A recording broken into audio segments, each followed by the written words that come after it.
जय सदाशिव। आज हम शिव महिमा का गुणगान करते हुए जीवन को बदल देने वाली शिव पुराण के दूसरे अध्याय में श्री सूत जी द्वारा श्री शौनक जी को जो देवराज ब्राह्मण की कथा सुनाई है उसका पाठ एवं श्रवण करेंगे। तो श्री सूत जी श्री शौनक जी से कहते हैं कि बहुत पहले की बात है, किरातों के नगर में एक देवराज नाम का ब्राह्मण रहता था। वो बहुत गरीब था, शरीर से दुर्बल भी था और फलों आदि का रस निकालकर बेचा करता था। उसे धर्म कर्म का कोई ज्ञान तो था नहीं और ना ही उसे नहाने धोने का टाइम था और ना ही ईश्वर का नाम लेने का समय था। बस हर समय धन कमाने की सोचता रहता था, लोगों को ठगता रहता था और अकेले में लोगों को रस पिलाते समय नशीले पदार्थ पिलाकर उनका धन हड़प कर लेता था। जब कहीं देखा अकेला आदमी मिला तो पाप करता था, पर कभी कमाए हुए धन में से किसी भी धर्म के कार्य में या दूसरों की सेवा में अपना धन खर्च नहीं करता था। बस जैसे भी मिले धन को इकट्ठा करने में ही लगा रहता था। एक दिन वो घूमता हुआ देवयोग से देवताओं की कृपा से प्रयाग जा पहुंचा और जब संध्या हो गई तो एक शिवालय को देखकर उस शिवालय में ही ठहर गया। वह बहुत से महात्मा भी थे, भोजन पानी की व्यवस्था भी थी और शिव पुराण का पाठ चल रहा था, शिव पुराण हो रही थी। वहीं एक कोने में वो अपना स्थान देखकर देवराज ब्राह्मण लेट गया। अब रात्रि में उसे बुखार चढ़ गया।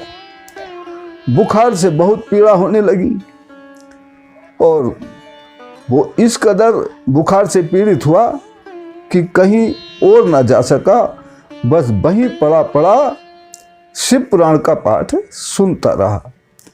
अब इसी तरह उसे पड़े पड़े और पाठ सुनते सुनते 1 महीने का समय हो गया।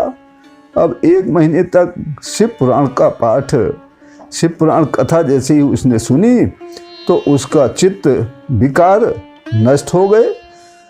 उसके मन में प्रायश्चित की भावना जागृत हो गई और वो भगवान से क्षमा मांगने लगा। शिव कृपा हो गई, उसका चित्त शांत हो गया और एक दिन बुखार की अत्यंत पीड़ा से उसका देहांत हो गया, वो मर गया। अब मरने के पश्चात यमराज के दूत उसकी आत्मा को बांधकर यमपुरी ले जाने लगे और जैसे यमपुरी में पहुंचे यमराज जी के हवाले करने के लिए, तभी शिवलोक से शिवगण यमपुरी में पहुंच गए। उनके हाथों में त्रिशूल थे, उनका श्वेत कपूर के समान रंग था, तन पर भभूति लगी हुई थी और उन्होंने देवराज की जीवात्मा को यमदूतों से छीन लिया, छुड़ा लिया उनके बंधन से। अब वो छुड़ाकर कैलाश की ओर प्रस्थान करने लगे। अब ऐसा देखकर यमपुरी में हड़कंप मच गया। हड़कंप की आवाज सुनकर यमराज बाहर आए और उन्होंने देखा कि ये सब क्या हो रहा है। जैसे ही उन्होंने शिवगणों को वहां पर देखा तो वो सारा हाल समझ गए और उन्होंने शिव के डर की वजह से शिवगणों से कोई भी बात नहीं पूछी, उनको जाने दिया। शिवगण देवराज की आत्मा को लेकर कैलाश पहुंचे और उन्होंने वहां उसको शिव के हवाले कर दिया।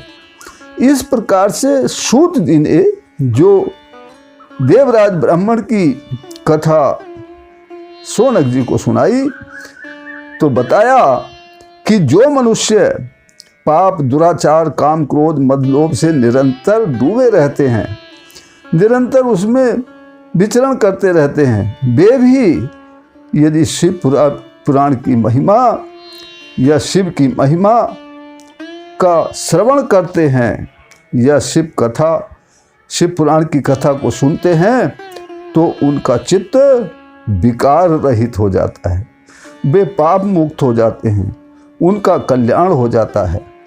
इस तरह से वह ब्राह्मण भी, वो देवराज ब्राह्मण भी पाप मुक्त होकर शिवलोक को प्राप्त कर गया।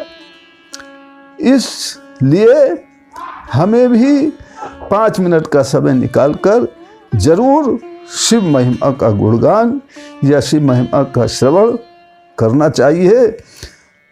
परम पिता परमात्मा सदाशिव अपने भक्तों का सदैव कल्याण करते रहते हैं और करते रहेंगे। इसी प्रार्थना के साथ फिर मिलते हैं अगली वीडियो में। तब तक के लिए जय सदाशिव।